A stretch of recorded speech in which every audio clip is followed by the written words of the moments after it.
Welcome everybody to the Cole and Tabor podcast once again. Tabor, how you doing, dude? I'm doing pretty okay. My back kind of hurts. What about you? Hey, my back was hurting like 2 or 3 days ago, like right in the middle, but kind of close to the left shoulder blade, sort of. That sucks. Yeah, I'm better now. Hopefully yours works itself out. Hopefully. I think I need a new bed. Probably, huh? Yep, and that's where our sponsor, mattress.co, comes in. .co.uk. Yep. Please go to their website and purchase a Sleep Number Comfort Plus. And just casually let them know we sent you. Yes, sir.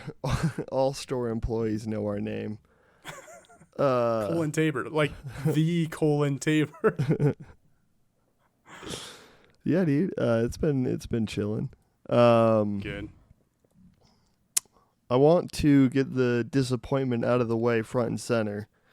All right. I had a long day today. I watched Migration today, and I was not fully awake for the first half of it.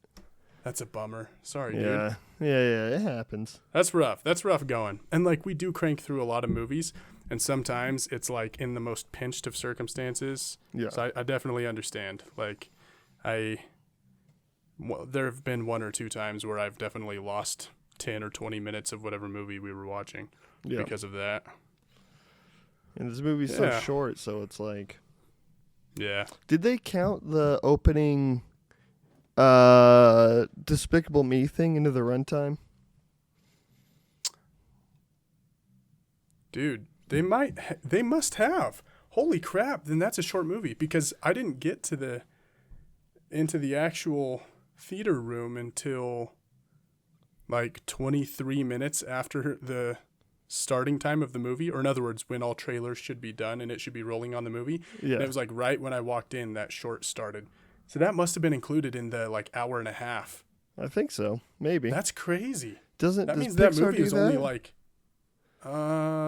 that's a good question. I'm not sure what they count.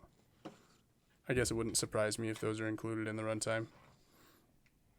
Speaking of, what do you think of that? What do you think about the fact that this was a very Pixar-like movie and they did the Pixar gimmick with a proprietary short in the beginning? I wish it was better. Yeah, I did not love the short. I don't like that character. He's fine for the movie he's in, but I don't know why he's so popular to bring back, you know? Yeah, pretty useless. The short just felt too chaotic as well in a way that would like only be enjoyable to a crackhead. Like it was the like Tom and Jerry kind of violence, but like way more erratic and way more fast-paced, and like it was just very harebrained and weird. Yeah. Can you hear the drums in the back? I cannot. Hey, that's good, because there's currently drums being banged in the back. Okay. Yeah, I don't know. It just like I don't even like the Pixar ones when they're not like original. All the good Pixar ones are original, like the birds on the thing. Yeah, that was a classic one. Yeah, Bow. Yeah. Mm-hmm. Yeah, using something from a known property is like kind of comes off as lazy, I guess. Yeah. Like just another way to put Woody in another thing. Yeah, absolutely. But so that if we're comparing it to Gran Turismo, I would say is like 1/10 of a Gran Turismo. Yeah. I agree. I totally agree. Now, okay, what did you think of the moving into Migration itself? What did you think of the? I guess it must have only been like an hour and 15, an hour and 20 before credits and everything then. So what did you think of the pacing and the length and everything like that? I thought it was pretty good for what I did see or what I did experience. Oh, right, yeah. It sucks because that's the caveat on this whole thing is I can't actually review the thing. Yeah, fair enough. Then I guess I'll say that I liked it was like nice and digestible at that length, and I've kind of like I enjoy long movies too, but recently I've been like kind of thinking to myself like I think a 90-minute movie or like an hour and 40 movie really might just be the sweet spot, even if you are treating something big. But this being even significantly shorter than that, it was interesting because I never felt trapped for a second. And sometimes you get that way even in good movies. Yeah. It was all and I like the sectioning, how it would go from like the coming into where I was conscious for it. It was like the city and then the section where they find the chickens. Oh, and now we're in the shuttle. And before that, I know it goes from like, because I was in and out, but I know it's like they're at home, they meet the cranes, and they're all kind of like their neat little lessons. Yeah, totally. I take it you didn't catch much of the scene with the herons? Not really. Okay. Dude, that was, I guess I kind of felt trapped there. That was like genuinely, it was like almost disturbing. It was like actually creepy the way that character was played. And then there's a certain point where, I mean, it's a kid's movie essentially. So you're like, oh, okay, they're just like inflating this bubble and it's going to burst when you realize this thing is actually harmless. It's not trying to eat them. Yeah. But then like after plenty of mounting tension, it just like attacks and like actually starts trying to eat them, or at least it really looks like that. And so you're like, oh my gosh, like this was like creepy and kind of unsettling in all the setup, but it actually like is following through with it. And then it does burst the bubble and it's like, oh no, she was just actually weird and she was just actually trying to get them to go to bed or whatever. But it was like, I was glad for that scene to be over. I don't know. It felt too unsettling, too real for a kid's cartoon. That's interesting. That seems like exactly what they were trying to do then. Yeah. To put that, because what I do remember of that, and even the stuff that's in I hate it. But yeah, the whole point of that scene is to basically like it's the first step of the dad realizing he can trust outsiders. Like right. The whole can't judge a book by its cover, blah blah blah. Yeah. And you were judging him, dog. I sure was. I was also like intrigued if they did go that route and they did just barely escape death with these things. I was intrigued at the possibility of it being like a lesson for the rest of the family in.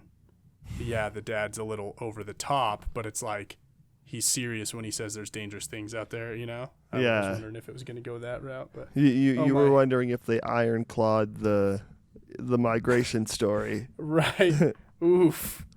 Can't wait to get to that one. Where they make it real depressing.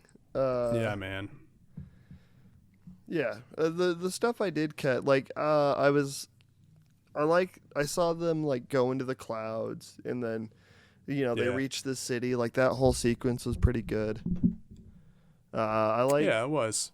The chef design, I can't tell. Wasn't that weird? Wasn't he so like interestingly designed? Yeah, but I don't know if I don't know if it worked for me. I hear you. Yeah, it genuinely is hard to even know how I felt about it because up until the full reveal, up until it showed his face, I was like, this is intriguing. And then you see his like really weirdly proportioned like cartoon caricature face, and you're like, oh, the big diamonds in both of his ears. Yeah, the ears that were literally like each of his ears was the size of the rest of his head. Like, huge ears, tiny chin, trendy tattoos all over his body. Yeah. Yeah, it was interesting. I think I did like the aesthetic, like the style choices, the like tiger motif, and him just being like this weird rich a-hole chef. Like I kind of liked all that, but when it came right down to how he himself was designed, I did have a hard time understanding where it sat with me. Yeah, but I think I liked it overall. Yeah, I think the one thing, and again, this isn't a real review because I can only say so much. Yeah. I think the one thing is that the movie felt really simple, and it did. I think with the other animated movies that have come out this year, it's hard to see myself remembering this down the line. Okay. Interesting. Yeah, I think I was trying to remember what the last Pixar release was. Do you remember? Elemental. Okay. Because I was thinking while I was sitting in the theater, I was like, it'd be good to try to compare this to whatever the last Pixar release was, just to, I don't know, I feel like that's a good gauge because that's kind of what they were going for. And I'd say against Elemental, I might have just liked them both equally. Okay.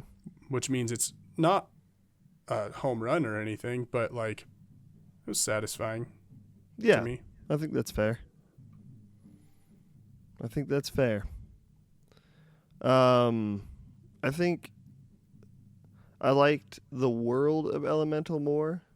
But then again, that's like the main focus of that movie is like the world and the interactions. For this, it was definitely just like an adventure motorcycle movie in the sky, you know? Yeah, actually, totally. That's a very good comparison. It did feel like that road trip. And I know that there isn't like a real system in this movie. They didn't have to like justify everything, but I found it interesting how like anytime a place in the world was mentioned, like they're all like this family has apparently never migrated, but all of them like know the world map like intimately, you know? Yeah. When at the end when they say we got to get the penguins home, and they're like, yeah, that's south. Yeah. It's like they've never left that one part. How do they? Right.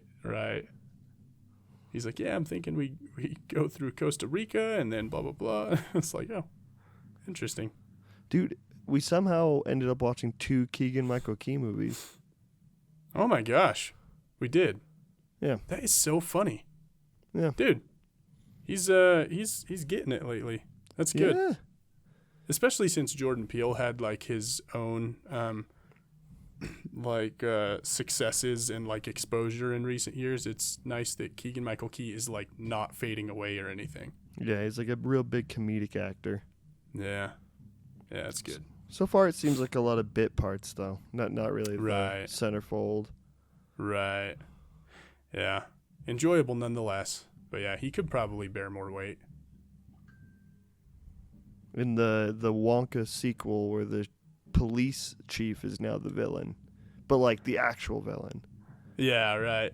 Shutting down the now that the cartel's gone, he's got to like extort the Wonka company himself. Yep.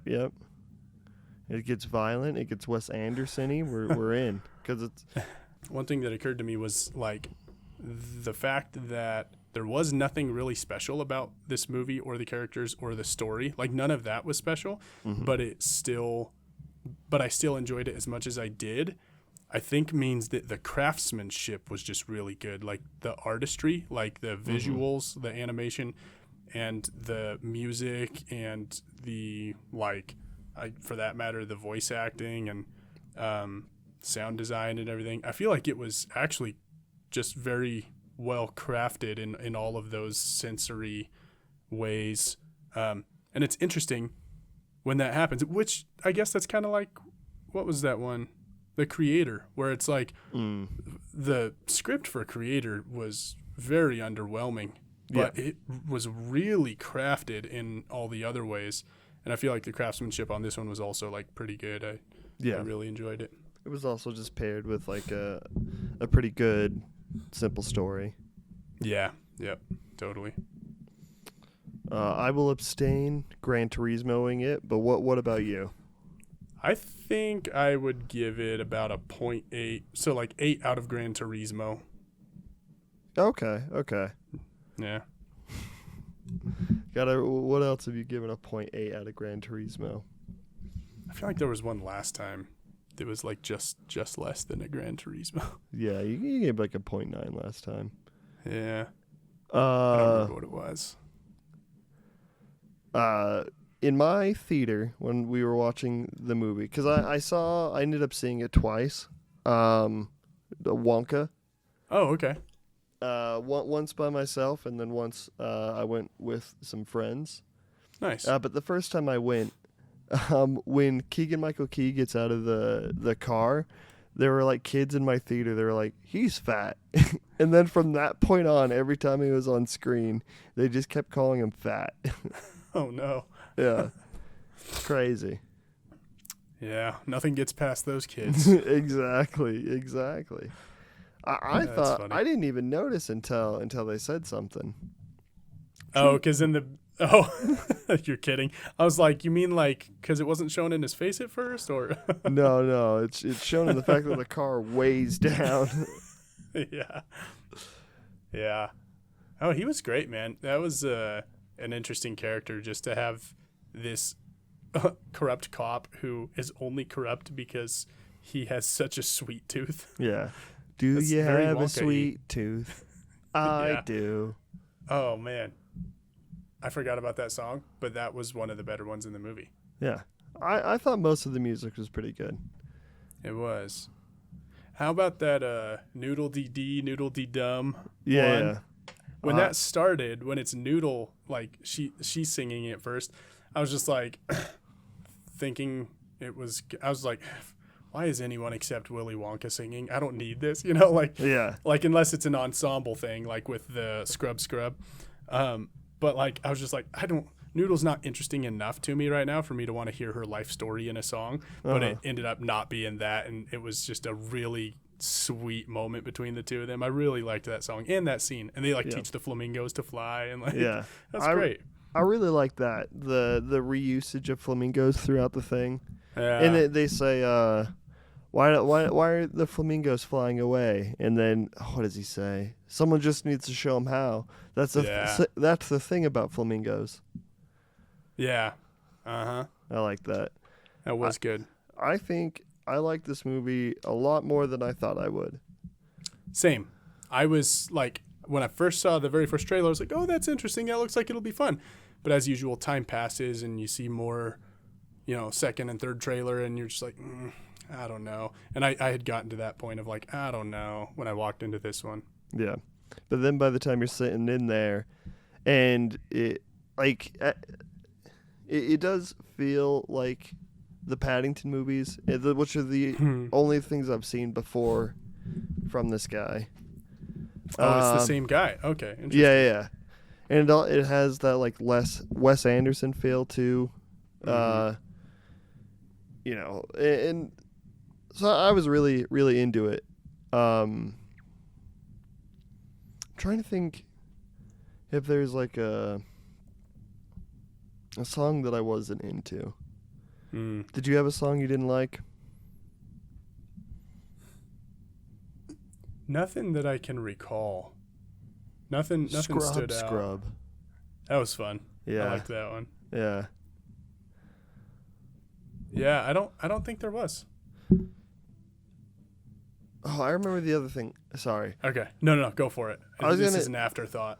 Okay, I was gonna say I do like that song as well, but I like her part because the visual of it like coming up and then how that like connects to the end.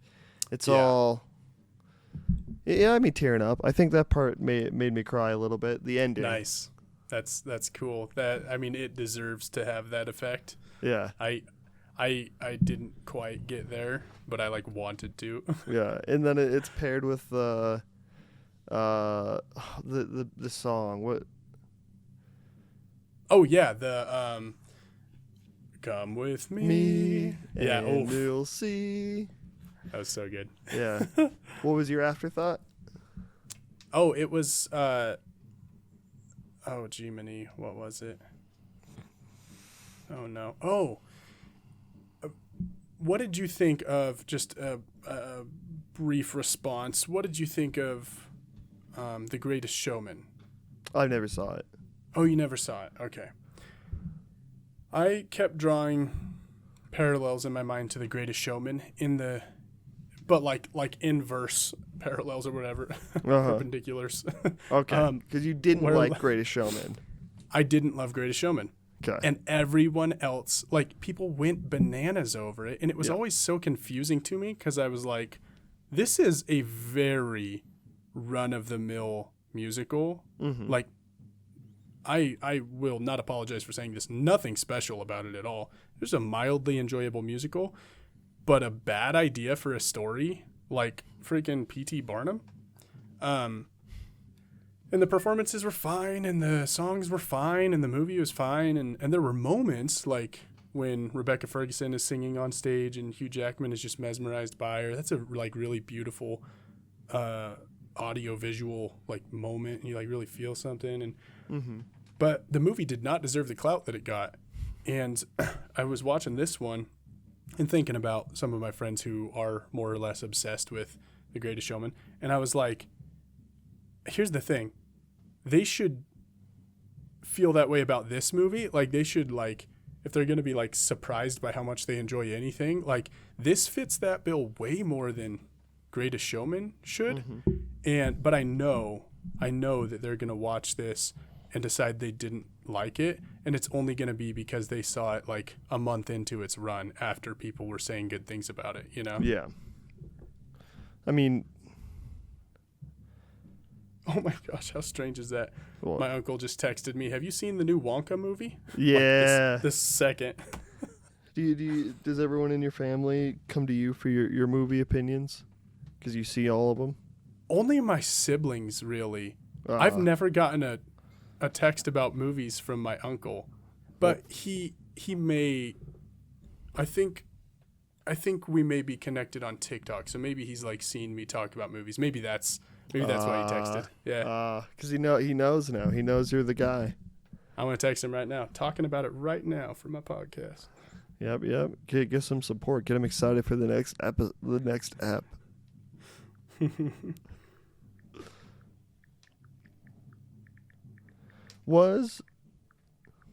No, wait. Sorry, dude. No, you're good.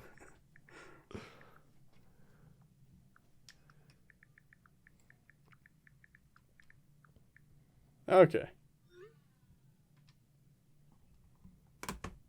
I'm back. Sick. Okay. Let's see if we can, now that, we did migration pretty quick. Mm-hmm. My fault, because I fell asleep. All good, bro. All good. But let's see if we can try to go from thing to thing in this one. We'll try it as a format. Cool. So it opens up, and we're on the ship. Oh, and it's got the song about the thing, and you just see like how everything you need to know about this character that's going to set up how like his naive feelings, how trusting he is, but also how selfless he is. I think the only problem with Wonka is that his character trait, like the negative one, is like he's too trusting. Other than that, he's like a perfect person. Right. Yeah.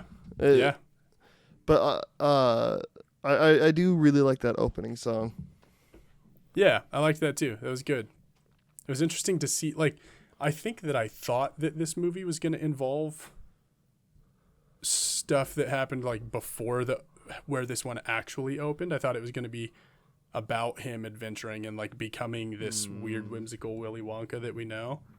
So it was interesting to see him pretty much already fully formed, but just young and poor. Yeah. And not rolling in fat stacks and giving away companies to children. Yeah, right. I tried to find, this isn't a book before, right? This is like completely original script technically? I think so. Yeah. I couldn't even find like it was based off a musical either, so. Okay. Who knows? Yeah. The the next part, because like after they do the one silver sovereign, they Oh yeah. they get to the Miss Scrubbit and Mr. Bleachers. Yeah. Yeah.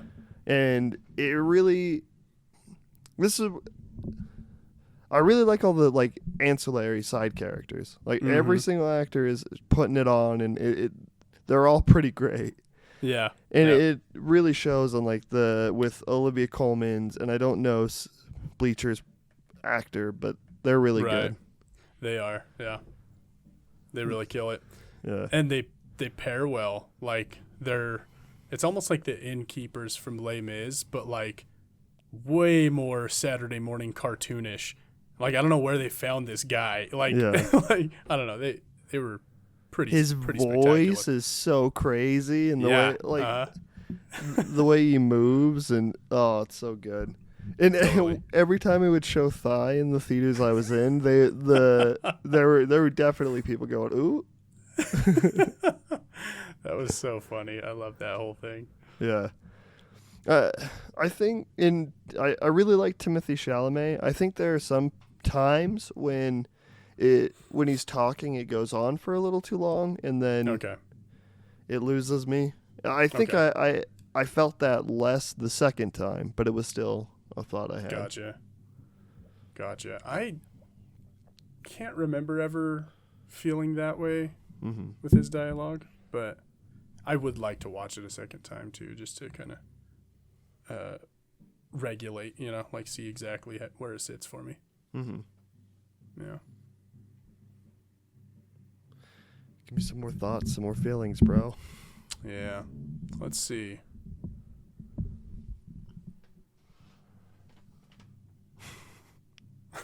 God. I did find how you've probably seen on the internet people pointing out that Jeremy Allen White looks just like Gene Wilder and he should have played young Willy Wonka. I did find myself thinking, and I agree with you, I really enjoyed Timothée Chalamet, and while usually I like him, I haven't liked him in everything. There are places where he is really stiff, but like he Dune. I actually liked him in Dune, but you're right. Like, not that he wasn't stiff, because he was. Yeah. Not to say I don't like him. I like him in Dune. I just, there's just that thing about him. Totally. This one, though, he was, like, very, very, like, in the zone with it. And so I was surprised how much I enjoyed him in the role. But I did keep, throughout the movie, envisioning, like, the alternate universe where Jeremy Allen White, learns to sing and plays this character. And I was just like, it would be perfection. Like, if he was putting on Timothée Chalamet's performance, but he was Jeremy Allen White. In the Iron Claw body? Yeah, just ripped Willy Wonka. Just bulging out of his, like, Yoke suit Yonka, coat. dog. But I just kept thinking, like, that would probably be perfect. Like, the only, like... I literally at one point thought, and I'm sure I'm exaggerating to myself, but I at one point thought, like, that would be like the first perfect movie ever made, where they perfectly cast someone and they perfectly, or maybe the first perfect prequel sequel, because it's like, conjuring up the same whimsy and magic, but then also someone who looks identical, like you can actually, without even trying, suspend your disbelief and just believe that this is the same guy. That was Do you think he goes as hard as Timothy does, or Gene Wilder does, or? I think he probably wouldn't, like. Or Johnny Depp. Oh wow, yeah, that was interesting. I haven't seen Jeremy Allen White in anything except The Iron Claw, but I've never even seen The Bear. Me neither. I want to though now, but I get the sense that Jeremy Allen White would probably be good at the chaotic Willy Wonka stuff. I don't know if he would be as good as Timothy at the silly. Yeah, and the goodness and the, but who knows? But if he put on Timothy's performance, but he was Jeremy Allen White, like there's a universe out there where that happened, and I yearn to see that. Yeah, well, We'll make the next remake and we'll cast, and it'll be like a middle-aged Wonka movie. Right. This movie was really like the chocolate cartel. They were actually pretty threatening. They were. The bit where he's just like, and so we need you to kill them. Yeah. The guy kept just like saying it outright. Yeah. We poisoned all the flowers in or we got Miss Scrubbit to poison all the stuff. Thank you for saying it. And I was trying to think of the line he says when they talk about accidents. He kept going, in which they die. Yeah. That was great. Yeah, I like that they had Slugworth as a character, like because I think all we ever see in the original one is like Slugworth's like spy / henchman, right? I don't remember the original one all that well. Okay. Yeah, I thought it was cool that they like put the actual guy in there. Oh, they put the actual guy in there? No, I mean the character of Slugworth who was given a name in the old one. Like we actually get to see a person in that role in this one. Yeah. Yeah. Do they ever mention the little girl Noodle in the original movie? I don't believe so. Bullshit. I don't think so. I know. Bullshit. They're just pulling a character out of their butts. Mm-hmm.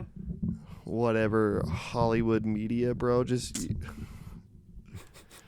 Fake news, man. Yeah, Scrubbit's in the original text, right? Oh, I don't know about the actual book. I don't know anything about it. Oh, yeah. So it's possible that a lot of that stuff was brought from the book. Could be. But as far as the Gene Wilder movie, no memory of a Scrubbit or Bleacher. Okay. Oompa Loompas. Yeah. Or specifically Hugh Grant, I guess. Yeah. I thought he was pretty good. I thought he was pretty good too. Yeah. Oh, I also like the bit. Huh. What was that? Yeah. No, nothing. Huh. Oh, double huh. Yeah, and when they did it the second time with Hugh Grant, I just love the super slow recline that he has to like interrupt each time. It's so good. Just funny little bits. I was trying to decide how I felt about them being. I don't know how tall he actually reads on screen, but at some point, Wonka describes him as being 8 inches tall. And so I was trying to decide how I felt about that in comparison to the 3 foot, the people with dwarfism that are in the original movie. Yeah, he's more like what you're doing there, which is way more than 8 inches. I thought it was all right. I'm wondering how Hugh Grant's going to convince all the other Oompa Loompas to come over here and run the factory. I want to see that part of the movie. Yeah. How would you do it? How would you write that? Well, they like chocolate, and Wonka will pay them in chocolate. So I think it works out. I think it's pretty easy. Yeah. Honestly, yeah. It's pretty much like their home island or whatever, where they like prize this cocoa bean. It's like, oh, well, come to a man-made natural habitat where those things are plentiful instead of rare. And I think the main conflict of that movie, where Hugh Grant has to convince the Oompa Loompas, is that the Oompa Loompas then not take Hugh Grant seriously, but then he has to find himself as a manager. Yeah. And become a leader instead of a loser. Right. Yeah, that is how you get it done. And he says something like, and now you have to call me Lofty. It's Mr. Lofty. He'll be the floor manager, Mr. Lofty. I do find myself like I bought into the world enough that like I did want to like see like, okay, what happens next? How do we get from here to Willy Wonka and the Chocolate Factory? Yeah, I think that if they did another one, I don't know how I'd feel. I mean, it'd be case by case because sequels kind of suck still, no matter how good they can be. Yep. That's true. But more hearing they're making a sequel, and then you roll your eyes and you go, "Oh, why?" And then it Right. comes out and you're like, "Oh, that was pretty good." Yeah, like you said, case by case for sure. Uh, On that note, and we'll make it brief since it's a departure, but on that note of like sequels being risky, we're moving into a fifth Planet of the Apes prequel. oh yeah. What do you think about that? Have you seen the trailer? I've seen the trailer, but I've only seen the original Rise of the Planet of the Apes Oh, okay. with James Franco. I do want to watch the other ones. Yeah, Weren't there like 8 of the original movies anyways? something like that. Yeah, there's Yeah. some huge number of them. Makes sense. Yeah, As long as they're good, right? yeah. But also I make something else. Like we could Right. make something else. I'm tired of the naming convention they've used. It's been like Of having the- the whole ass name Planet of the Apes in there and then a bunch of something on top of it. It's just too much. Like I remember before War for Planet, or sorry, Yeah, Rise can of you the even Planet of name the them? Apes came Rise out. of the Planet of the Apes. Yeah, Dawn of the Planet of the Apes, War for the Planet of the Apes. What's the new one? Kingdom? Yeah, something like Kingdom that. of the Planet of the Apes. I remember when the first one was like in production and the name they went through a couple of different actual official titles before they settled on Rise for the Planet of the Apes. And when I think the most recent one was Caesar, Rise of the Apes. And I was like, that's all right. And then when they changed it to Rise of the Planet of the Apes, I was like, that is the dumbest Yeah. title I've ever heard. It's like the planet isn't rising, the apes are rising, you know. Well, to choose a 2-syllable word like kingdom, bro, now it's just Yeah. opening up a whole can of worms. Totally. It's like when the Transformers, every Transformers name got more and more dumb. Yeah. Yeah. Revenge of the Fallen, Dark Side of the Moon. Dark of the Moon, yeah. Yeah, not Dark Side of the Moon. That's a Pink Floyd album. But yeah, whatever. I think that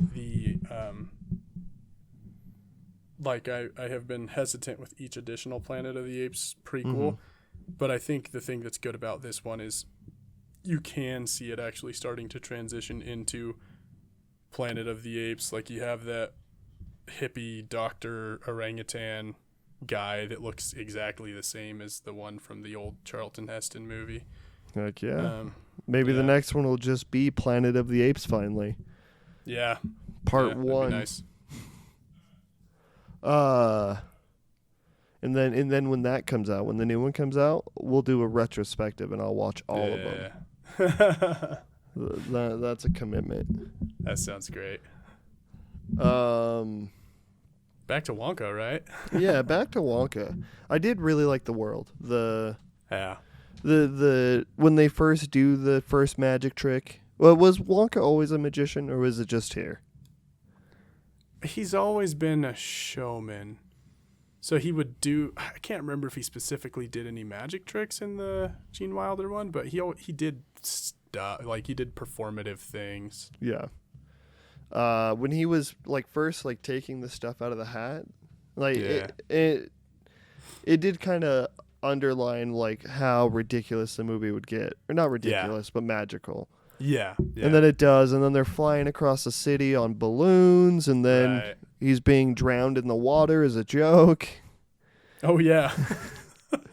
It's all pretty good. And then you have the I don't know. But all the it was a very fun movie. I had a lot of fun. Mm-hmm. Yeah. I think that whimsical nature, the like magical like feeling you were talking about is like I think really is what made the movie.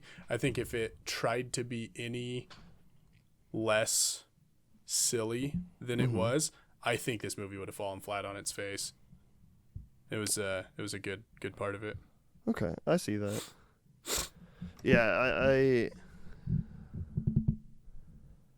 Dude, I'm lost. I think I'm still tired. I'm sorry, man. You're good, man. What did you think of the subplot? I don't even know if you could call it a subplot because it's only brought up in like 2 moments. But the thing with his mom, like as a story element. I thought it was good. I thought it was effective, pulling at the tugging at the strings. Yeah. And like he kind of says it at first, but he's like, and I don't believe it'll happen. But then later on, he was like, yeah, I actually thought it would, and it kind of sucked. Yeah. And that was interesting to see him, like when he's like feels like he's made it, and he's like crying, and he like sees his mom and stuff at the end. Just seeing like just an actual real guy with actual real emotions who doesn't deflect everything with silliness. That was nice. Yeah. A little more depth for him. Yeah. I do think the implication that because I guess they never say how she dies, but she definitely, writing the note on the chocolate bar, she definitely knew it was going to happen, right? Could be. That is an interesting thought. I hadn't thought of it either. But what was she doing? What was their job on the riverboat? Like, they were just paddling, I think. I can't remember. Something with the cocoa beans. And then she got like cocoa beans every week. It's crazy. They only pay one silver sovereign per day and a couple cocoa beans a week in this universe. Yeah. Yeah, what's the, like, if you're equating it to our world, what's the time frame we're talking about?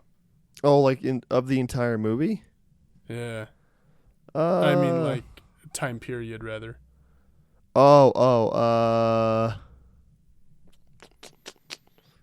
Like, like 1900s London, maybe? Yeah. 1800s like London? 1900s feels right, maybe. Edgar Allan Poe? Was Edgar Allan Poe in Europe, or was he in America? He was in America, which I never knew until watching The Pale Blue Eye. I totally thought he was like a British dude or something, but no, he's just some Kentucky guy. I didn't watch that. I was watching the Fall of the House of Usher. Oh, how is that, by the way? Pretty good. I've gotten about halfway through. Okay, that's cool. I was interested in like the fact that, I mean, Mike Flanagan is like, he's pretty trustworthy with that kind of stuff, but I was unsure of how to feel about the like modernized setting and all that. Oh, I mean, I think, having only read a couple of Edgar Allan Poe stories, I want to say it's probably only loosely based off Edgar Allan Poe anyways. Interesting. Like the bones of it, but then they do modernize it, and they make, because the plot is like the bones of the Fall of the House of Usher, and then every episode is in every episode they do a different Poe story. Oh, interesting. Okay. Yeah, like the Black Cat, cool. Pit and the Pendulum. Okay. Oh, sick. That's cool. I'd be very interested in seeing the Black Cat one. That's one of the few of his that I've read. Yeah. And then I have in a book somewhere The Fall of the House of Usher, but I haven't read it. Yeah, I've got one of the Barnes & Noble copies where it has all the stuff. Nice. Coffee table book or whatever. Yeah. Baby, Wonka was good. Yeah. With Wonka, I'd probably say 3 Gran Turismos for me. Yeah, I'd say I'd give it 2 Gran Turismos. 2? Ooh. Yeah. Finally have one. That's a good one. That's breaking numbers for you. Right. And then can you pick a best song? Is that possible? I think for me it was the one with Noodle, where they're flying over the city. Oodles of fun. Yeah. It was just so sweet. It was like such a sweet moment between them. I think mine is probably the Do You Have a Sweet Tooth? I do. Yeah, that was good. And it just keeps like the stakes keep rising, and I really like Keegan-Michael Key in that part too. Yeah. He was great. Worst song. No, let's not do that. That's not fun. Is there a way to connect anything we've seen to the Iron Claw? Oh yeah, definitely. Jeremy Allen White, right? Oh, he wasn't. It was like a mist. The movie he did miss. instead of Wonka, right? Right. I'm sure we can claim that confidently because we know that. Yep. Normally when we do these, it feels like there's some theme or something that runs through it on accident. Right. For this one, there is none because it's like a kids movie, a young adult kids, but adults can enjoy a movie. Yeah, family movie. And the Iron Claw is like artsy fartsy biopic that will make you really sad. Yep. By the end. Yes, sir. Yes, sir. And I don't know the Von Erich, like actual Von Erich story. I assume it's pretty close. I think it is, and all I know of it is what is on the Wikipedia page for the Von Erichs, or what I can remember from it because I read it like a month ago after watching the trailer for this. Spoilers, dude, for someone's real life. Yeah, but I was like, I gotta know why I would want to see this movie. Like, what is the story they're here to tell? So I kind of got the basic idea from Wikipedia, and I think it lined up with everything I learned on Wikipedia. But hell yeah, the basics. I love the style of this movie. I was really enjoying every time they would do a dissolve. What? A dissolve? Oh, yeah. When I had a couple written down. I'm pretty sure there's a dissolve when he's riding the bike. Oh, yep. And then also the opening where what is the first That's image? Right. Before it's the dad? Yeah. Because there's like something that it goes from that into the dad. Yeah. And I just remember like immediately really liking that, and every time they would do it afterwards. I think it was a bear ring and seating. Like it was like an empty like wrestling room. I think that was the first image. Yeah, and then it's him like pump in. Okay. Yeah. I really also liked the montages, but more specifically, like that first morning section where he's lifting the weights, and then as he's lifting the weights, it shows you the fight. I assume is like sometime afterwards or the night before. Right. Yeah. But it kind of pairs the working out in that in the later montage to like showing the work that they put into and then what that work leads to and like the accomplishments. Right. Totally. Actually, yeah, I don't think I directly connect or like caught onto that, but that's a good point. Those were useful. I think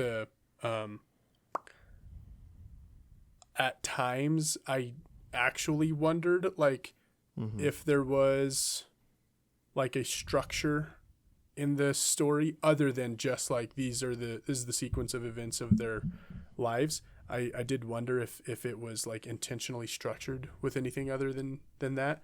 But that makes me think that it was. Yeah, it seems pretty specific. Yeah. And just a lot of really interesting choices.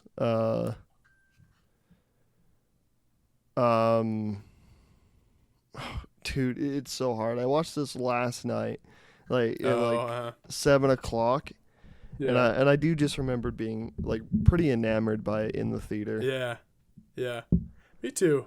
And I think that this is one of those cases where I expected to feel that way about it, and it came through. Yeah, it wasn't a bust like it really could have been. Right. Yep.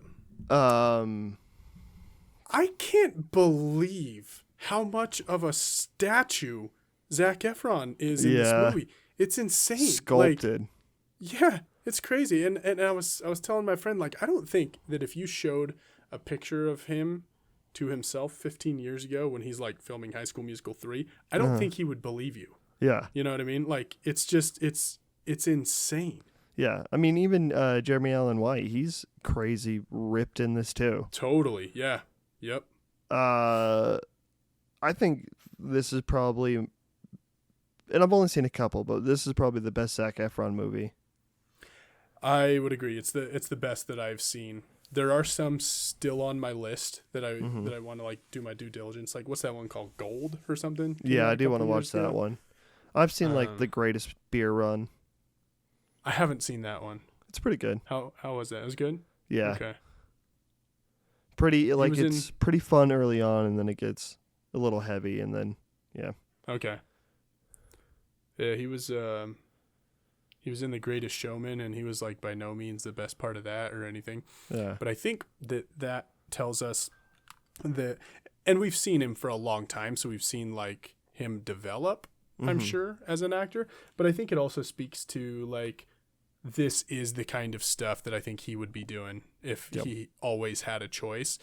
And maybe some of the other stuff where the notes are a little flat, it's more just because like it's just not him, you know what I mean? Whereas, yeah, he absolutely nailed this. I think he's also pretty good in Beach Bum. He's only in like a part of Beach Bum, but he's pretty. Is that the one with Matthew McConaughey? Yeah. Okay. And Snoop Dogg? I haven't seen it. Okay, it's good. And Zac Efron's in it for like 20 minutes. Okay. Maybe 30. Interesting. Dude, where the camera was placed, I know this shot is in the trailer, but like him bouncing on the ropes. Yeah. All of the close-ups and like the focusing, how it was so specific. Mm-hmm. The stuff in the ring. Like every time we watch a sports movie, I say this, but it's so good to see the actual sport in the movie. Yep, totally. And did you feel like the sport was like well choreographed and performed and everything in this movie? I think being up close, you could really tell that the hits weren't landing and how fake it was. But it didn't ruin what it's supposed to do, which is like the atmosphere, the tension. Yeah. And I think sorry. No, go. I do think that because that is how professional wrestling is, where it's like if you're really up in there, you can see where they're maybe like helping themselves and pulling punches and stuff like that. I think that it did nothing to like betray anything that you could make those out in this movie. Yeah, like how the movie tried to make you think like and there were times that people went off script for sure, but then it also like you never really knew when it was script and when it wasn't. Sure. Like was that fight in the beginning where he's doing the dad's doing the Iron Claw, was that scripted or not? Yeah, hard to say. Yeah, but whenever when he talks about it afterwards, he's like, "Well, that's the point." You think, "Oh, okay, so probably, maybe." Right. Yeah, I did like that they addressed that when Lily James was asking Zac Efron. She's like, "Well, what does that mean to be the heavyweight champ of something that's fake?" And it was kind of like a disclaimer for the movie because I feel like a lot of people have that question about professional wrestling, and like I kind of always have, where I'm like, I'm not sure I understand, like... It's just charisma. You just have to be the best performer. Right, yeah. You have to be able to do the craziest moves or have the most iconic moves, but you also have to be able to talk that smack. Like when David takes over the mic at the end of that the match, like you definitely felt the difference from when Zac Efron was trying to do with this a broken rib. Yeah, totally. Yeah, I think that whenever you hear someone talking in earnest about like earning the titles or the championships or whatever in that sport, I think you do have to kind of like code switch, let's say, when hearing them and understand that like they're not really talking about being the physically best at wrestling necessarily, but maybe being physically the best at the performance is part of it, but it is earning something in a different way or like becoming a champion in a different way, like you're saying, just the performance based stuff. But it's hard to do that because it's like, again, it's just exactly what Lily James expressed, where you're hearing them talk about something that like we know the nature of, but they're talking about it in a way that isn't true to the nature of it. but it's almost because they're just always in that character. Yeah. But the things they really want are actually attached to that character's success. Yeah. I think if you get into wrestling, which I want to, but I just don't know if I ever could. Yeah. But like when I watch videos that like talk about like a wrestler's past and kind of the stories that they go through, and you'd really truly realize that if you're locked into wrestling, it all just makes sense. And it's like, and it seems like a very like a perfect art, not like a perfect performance. Right. And you just have to turn your brain off and not think like what, because everything they do is physically incredible, right? Like who wants to be body slammed? There's only so much you can do to make a pile driver not hurt your neck, right? Yeah. But yeah, I think this movie definitely handles the wrestling, and I think there should be more wrestling movies in general. It's crazy there's only like two or three. Yeah, and I've only seen the one. Yeah. The wrestler with Mickey Rourke. Yeah. That movie's really good. That's cool. I want to add that to my list. Yeah, Darren Aronofsky, he makes your favorite movie. That's right. Yeah. What did you think of the brothers? I genuinely liked all of the performances, and I felt like the brothers, like, I don't know, they felt real to me. I found it interesting though that like when you would see real life clips of like Carrie's fights that were playing on the TV, they would just show the actual like broadcasted fight. It was like obvious like the difference in stature, but like Jeremy Allen White, he's, I don't know how tall he is, but he's like not as big as Zac Efron, and I mean in overall, like in height and everything. Yeah. Or the guy that played David. Well, David and Michael were tall as hell. Yeah, they really were. But it's clear that the real life guy was bigger than Jeremy Allen White. Like he was probably more along the stature of the other guys. And so I think that they hoped that it wouldn't read that way on screen, but it totally did. Like at a glimpse, like you see Jeremy Allen White and he's like super fit and everything, but you know how tall he is compared to the other characters. And then when you see the guy that's fighting on the TV in the background, you're like, that is a different human, about twice the size. So I found that interesting. Like I still believed that he was him when it mattered, but they gave me moments of doubt. Disbelieve. Yeah. Pulling you out of the movie. Yeah. But they were all great, I thought. Yeah. I thought their chemistry was really good. Yeah. Yeah, it was. Especially like that ending scene where he comes in on the boat and, you know, it's just so happy to see him. And then they talk about the little brother, which is sad. Yeah. Oh. Yep. I was actually so glad they included that scene, because this isn't that kind of movie where you would expect to see anything other than the you know, real life right now, like it's a drama, it's a biopic. But them including that in the point in time when Kevin is like learning to make peace with all of these things, it just felt really nice. Yeah. I mean, I guess it depends on how you interpret it, but it does seem like the movie wants you to think it could be either, where it is like the actual movie telling you like this is the afterlife, or it's just Zac Efron. What is his character's name? Kevin. Kevin is just envisioning his brother in the afterlife. Yeah. Meeting up with all the brothers. Yeah. And it's a sweet thought. Yeah. I think early on, was the dad ever like understandable? Understandable, like could you ever see him as anything other than a terrible demon of a human? Yeah. I don't think there was a second where I could tolerate him.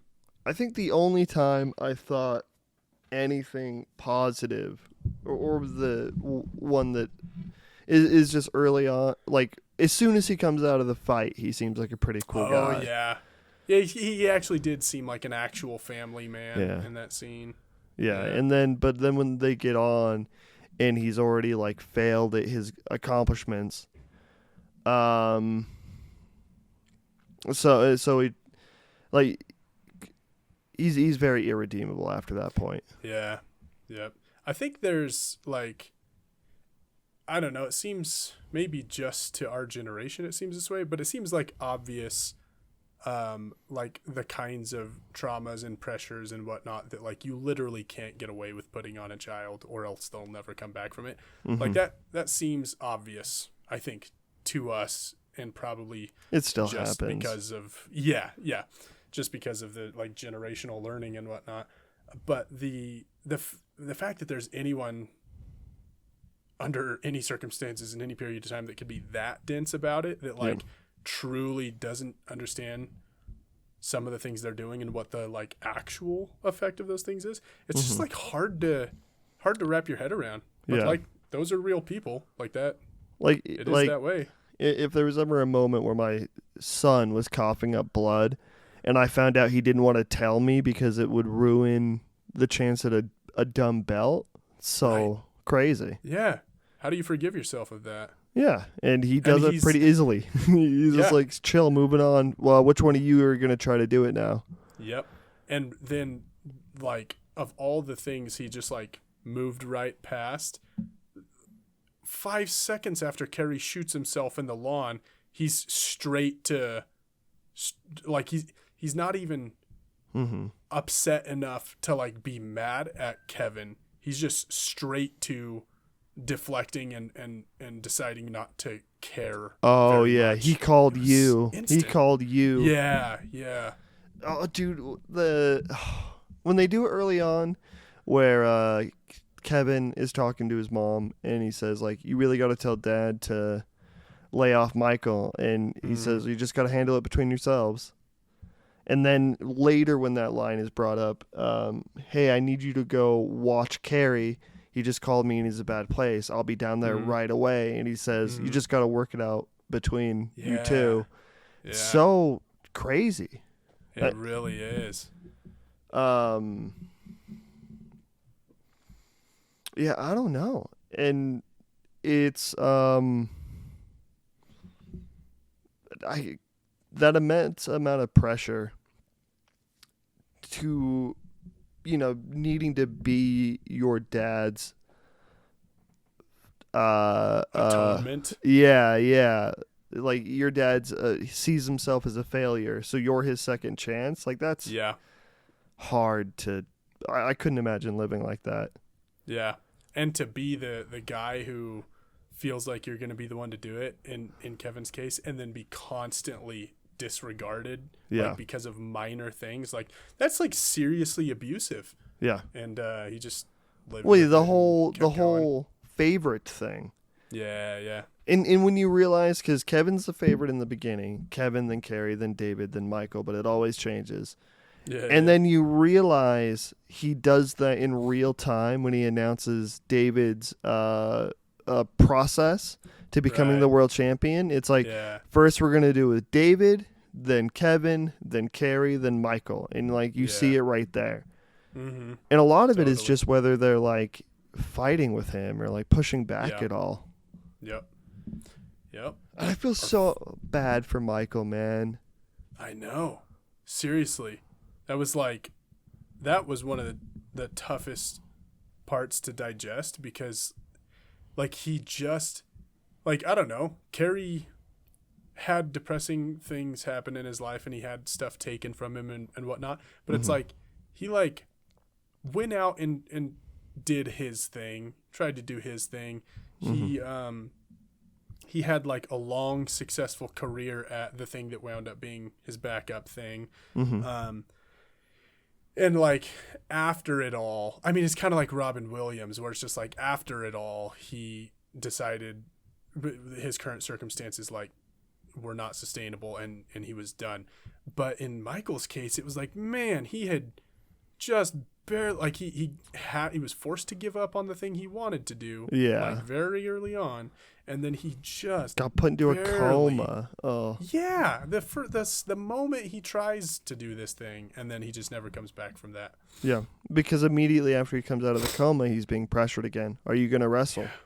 Yeah. and his dad's in the room, and Kevin can't say the right thing because Kevin's scared of his dad, and it's so much. I really like the scene at the end where you kind of see it throughout the entire movie where Kevin is just constantly in emotional situations, but when they show him, there's nothing.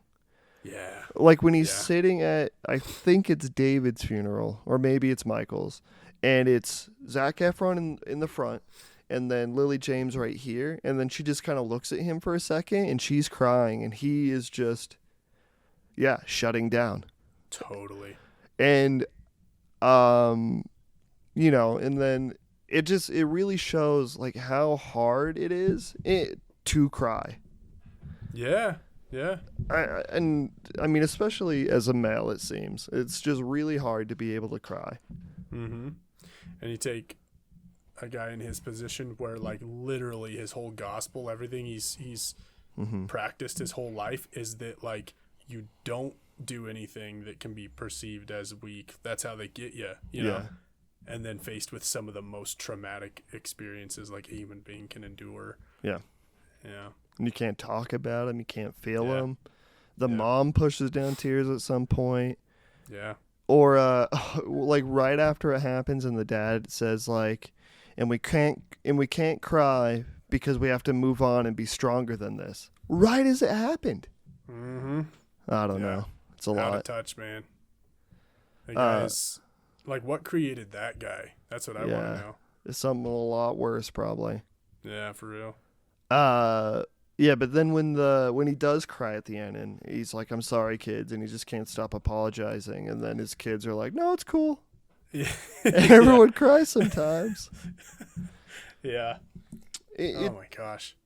Like, this isn't the first, and it won't be the last of movies about like, toxic or like, I don't want to say toxic masculinity because I think it becomes a little dead at some point, but I think just masculinity in general, because this movie like breathes in testosterone, and right, it's all about like big hunky dudes throwing each other, and and that stuff isn't being condemned. It's like everything around like the mentalities, which is interesting. Yeah, the culture that it induces. Yeah, like how you can't be weak, and like any sign of weakness is a failure, and so I don't know. I did really like this movie. Same, yeah. It was.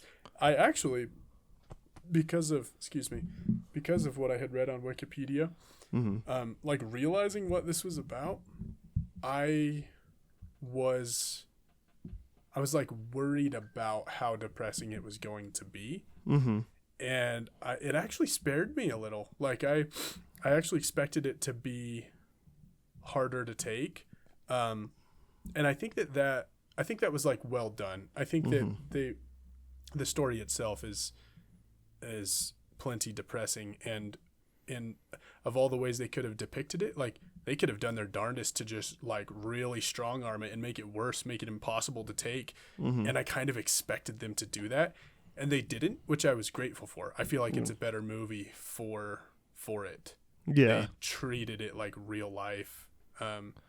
Yeah, because in real life, it's like it really is just that, that one conversation that he has in the bathroom, and he says, "I'm so happy for you to be an uncle," and then that's the last conversation they presumably had.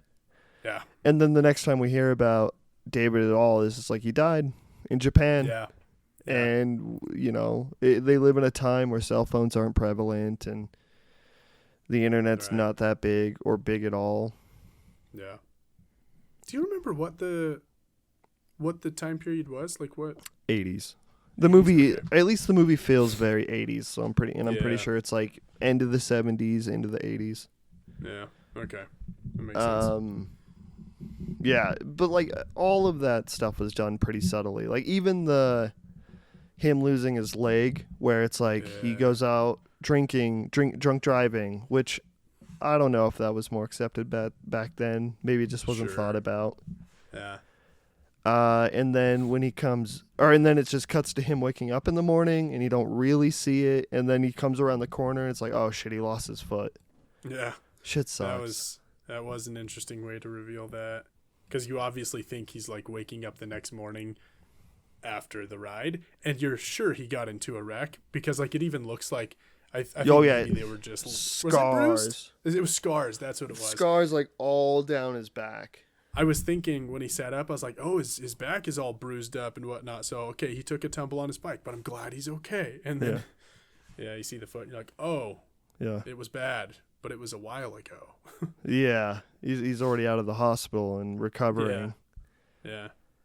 Oh, but that shot where it's just like the motorcycle, it's just like a camera pointed at the ground with the light in front of it, and it goes on for like a minute, and that's heart pounding. Yeah, each time you see headlights in the distance, you're like, don't hit them. You just think it's going to slowly happen to you. And then those headlights go away, and then there's more headlights, and you're like, Yeah, it's a lot. Yeah. The dissolves you mentioned, what did you think of the one where it's dissolving between like 3 or 4 different, I think it was the 3 brothers' faces after a fight. Mm-hmm. It's like a triple layered, like very slow dissolve. What did you think of that? I thought it was sick. Yeah, I liked that a lot. It was interesting because it very much made them feel like they were all in different rooms.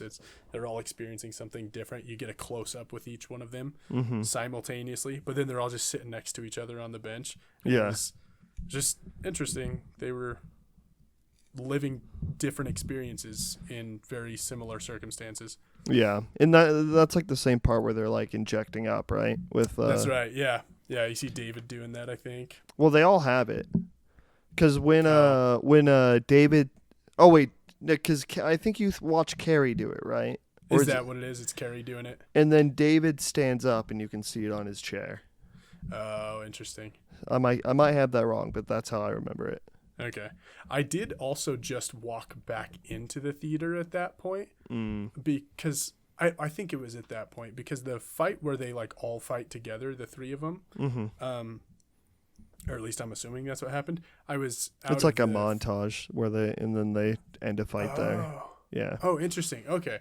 So I'll need to go back and kind of watch a couple minutes in the middle there. I had to step out because someone was like having an asthma attack, and that sucks. We had to make sure they were okay. But they were fine, and we went right back to the movie. But that it didn't feel like I actually missed anything in that segment. Yeah. But whether I was just curious as to whether that provided any more context to their like doping or not. No. Okay. I mean, you do see like Carrie's drug use a lot, but I don't think there's much more doping that I recognized. Okay. Besides, like, Zac Efron just physically looking like a monster, so maybe he. Yeah. I can't imagine the kind of routine that he would have had to keep in order to do that. Right. Yeah. Oh, and yeah, Carrie's whole thing where he's like, because originally, I have to assume that even discus may not have been a thing that he was truly passionate about. Okay. Because when he comes back and he says, "I'm sorry it didn't work out, Dad," and then his dad just says, "I'm sorry too," it's like you can tell that it seems like it was all about proving himself to his dad. Yeah, it's a bigger deal that it didn't work out for his dad. Like, he must feel that way for him to say it like that. Yeah. I'm sorry, Dad. Yeah. And that's interesting. So, I mean, 2 things are like all the training he had to do to get to that point is being taken away from him, but also like the feelings of presumably letting go. Your dad should just be more, I don't know. A dad? Yeah. Yeah.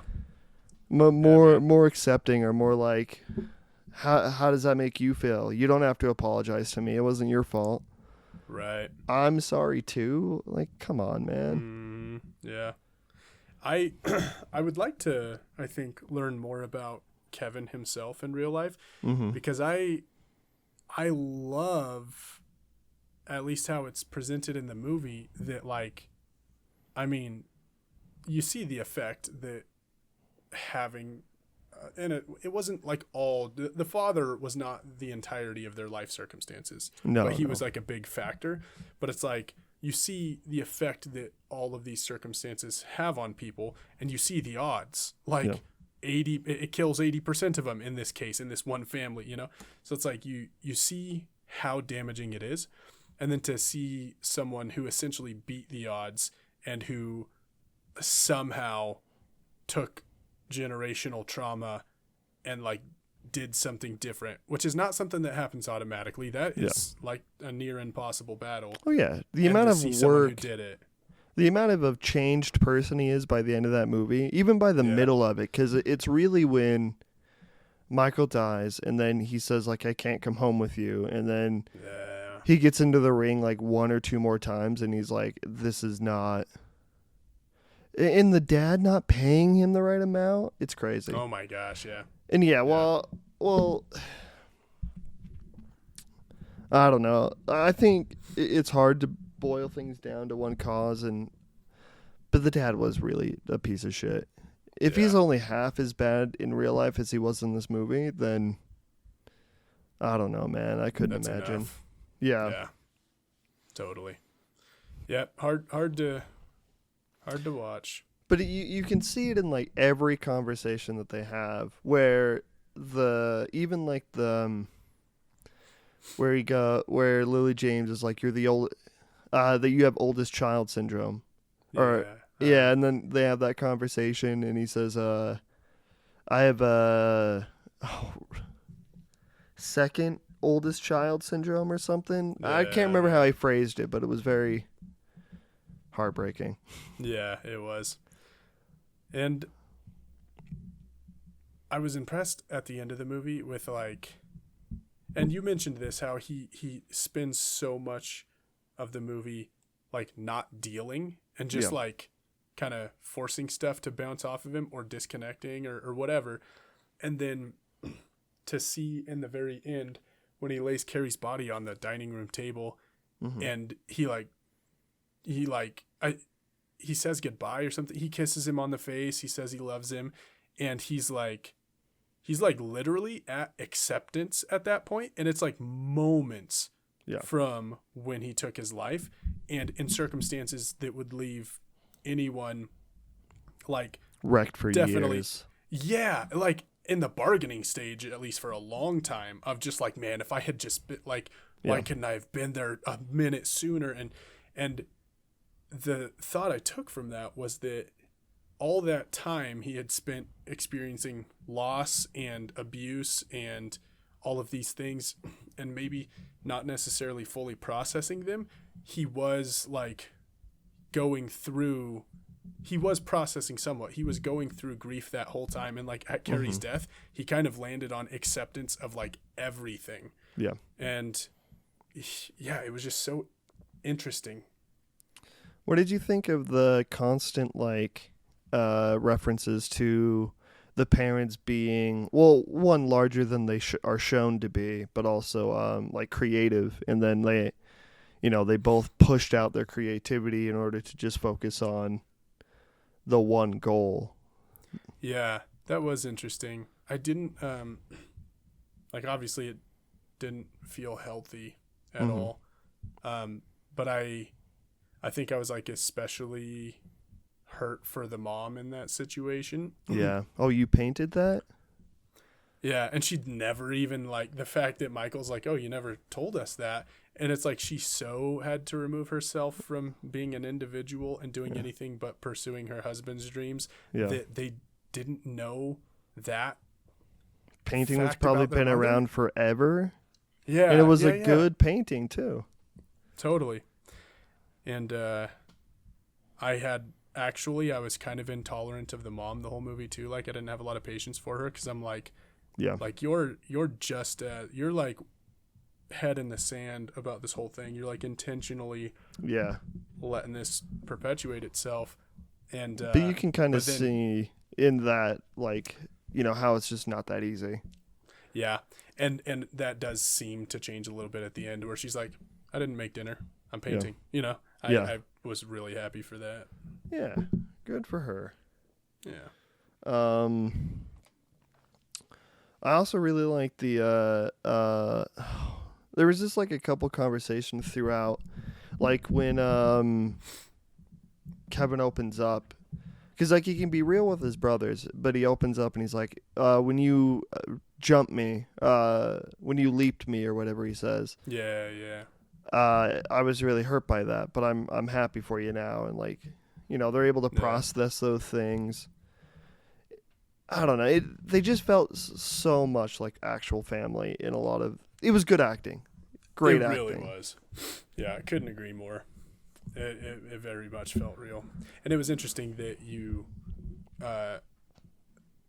never spent like a lot of continuous time with them. It was more just like periods of their life, but without like little reminders at the bottom of the screen. 1984. None of that. It was just like you just notice that time has passed or whatever. It's pretty fluid. And so, yeah, you get to see him go from the event to, in that case, acceptance or whatever. And so it was interesting to see those things happen at like, I guess what I'm saying is it was interesting how real those moments were and how real the people felt, even though you didn't get to experience the whole thing with them. You just like you're checking in with them at different points, and they always maintain that reality. They always feel real, despite the fact that like they didn't have to perform the whole arc of some of those things. They still felt genuine in each phase of it. Yeah, it was pretty beautiful, I'd say, as a movie as a whole. Yeah, I agree. I legitimately think this is worth like another like 19 Gran Turismos. Cool. Yeah, I'd say I'd give it 10 for sure. 10 Gran Turismos. Yeah. Out of a 1 out of 10 Gran Turismo scale, it's now just 10 Gran Turismos. Yeah. No, yeah, I don't know. Like you said earlier, the fact that this movie was hyped, and at some point I did think like it can't be that good, like as good as it looks. And then watching it, and you know, it just was that good. Yeah, totally. I hope Zac Efron gets an Oscar, maybe. That'd be nice. Or it's one of the brothers for like a whatever. Supporting actor or something. Yeah. Yeah. That'd be good. I think that's it for now, though, unless you have any other thoughts on this movie. I don't think I do. Yeah, I think I got to get most of it out. Yeah, it's really good. It'd be definitely a good movie to watch more than a couple times. Yeah. Let it tug at your heartstrings and catch all the thematics, and because I think there's a lot to dig up here. And learn something, because like that's the best possible application I think of movies and entertainment in general is when it's like, okay, take this and port it into real life. It's like you learn or can learn in this movie how not to treat people or how to treat people in some cases. Yeah. Family dynamics. It was, Other than that, I think we're good. Thank you so much for joining us, friends and fellow friends. I hope you guys have a good rest of your night.